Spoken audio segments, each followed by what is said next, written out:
Hi, my name's Rowan Flynn. I'm a bookkeeper, and today I'm going to talk about templates in ClickUp.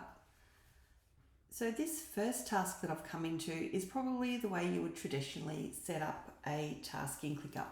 You would set one up as recurring, and then you would list out all of the steps specific for your client, and that might include where you lodge and who you send it to for approval, that sort of thing. Now, the problem with this is that if your process changes, then you need to go into each of your clients and update those changes for every superannuation task that you've got. I'm going to click into another one. This is just another way that you might have it set up.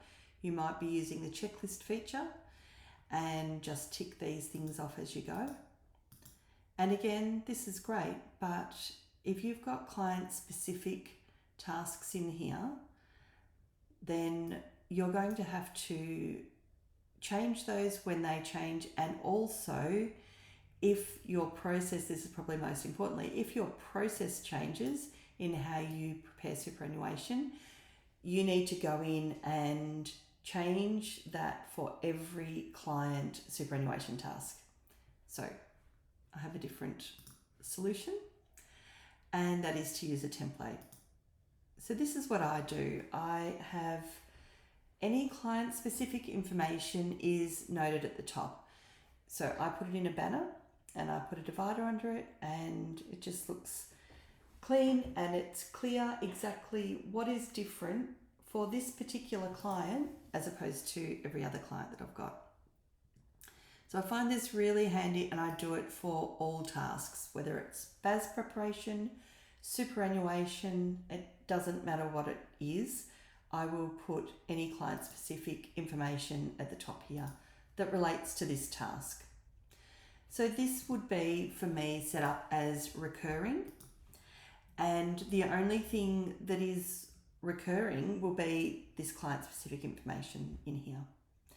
And then when I'm ready to start the task, I will append the template. So the template will show up underneath here. This will still sit at the top, and it still highlights to me that important information that is different about this client. So let me just show you what that looks like. If I come here and click on the three dots, I go to templates, and there's a superannuation template there. So I can click on that and I say use template, and then it will append, so put it underneath that information that I want highlighted at the top. So the beauty of this is that if I change how I'm doing something, or if I want to rename something, or if I just want to change the order, anything that I want to do, I can do this, update my template, and then every future task that I add this template to will be with that new process. So it's just brilliant, and it works so well. You can see that I also have some checklists down here.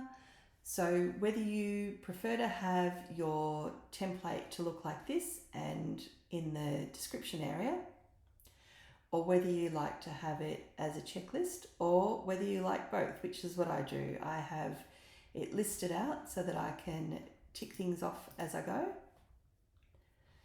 And then I have these sort of key parts that I tick off.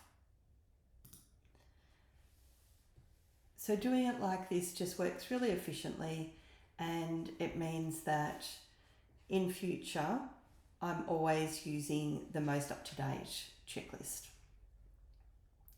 Now, if you're wondering how you're going to create checklists, I will show you. I'm going to click into this BAS one. Now, I just did a quick Google search, and I found this resource. I don't know whether it's good or not, but it was free and available on the internet. So I have just dropped that in here. I would recommend that if you're going to create a checklist and you want it in ClickUp, in a ClickUp format, that you reach out to your professional organisation. So if you're an ICB member or an ABN member, they will have a great BAS template that you can drop in here And then if you come in here and use AI, now I must say AI is a paid feature in ClickUp, but you can use ChatGPT or whatever your favourite AI software is. And I would just say create a BAS preparation checklist for a BAS agent using the task attachment, which is this in this case. Include emojis and text formatting like bold and headings where appropriate, because I always like it to look good. So we'll see what that comes up with. So it has done a lot of emojis, that's all right. That looks good. I'll go insert, and this is what the checklist looks like. So like I said, I don't know if this is a good checklist. I actually haven't looked at it, but if you use one of your professional organisations, drop that in, you can do that. Now I would just get rid of this top bit and move this up. I would also, as a BAS agent, just go through this and check and see that everything that is in here is what I want, and make some decisions around that. And get rid of this bottom part. Now then what I would do is just save it as a template. So to do that, I come over here to task settings and go templates. I say save as a template. I'm just going to call this delete because I'm in my file and I don't want to keep this. So I'll go save as template. And that's it, that's done. Now, in future, when I go to prepare a BAS, let's see, I would come in here. Again, if I had anything that was client specific, that would be in a blue banner up here. I would go up to the 3 dots and go templates. I would search for delete. Here it is, and use that template.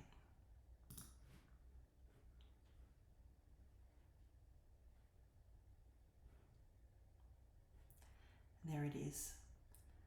So when or if I want to make changes to this, say for instance, I've looked at this, so your staff is using it and they're saying, we don't like the emojis, there's too many of them, or we want this to be tickable. I'll just come in here and let's see, change this. So make these so that they're all tick boxes.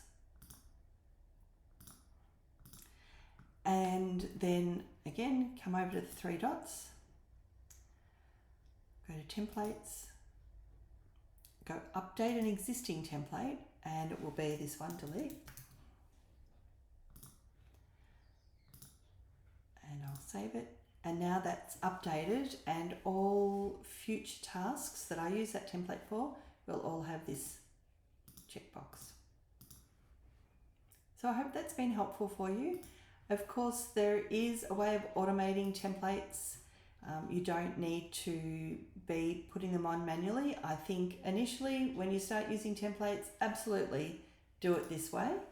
But if you're interested in automation and you want to know how you can automate having those templates applied, then certainly leave a comment below. If you've got any other questions about templates, please leave a comment below and Joanne or I will jump on and answer your questions. Thanks so much for watching.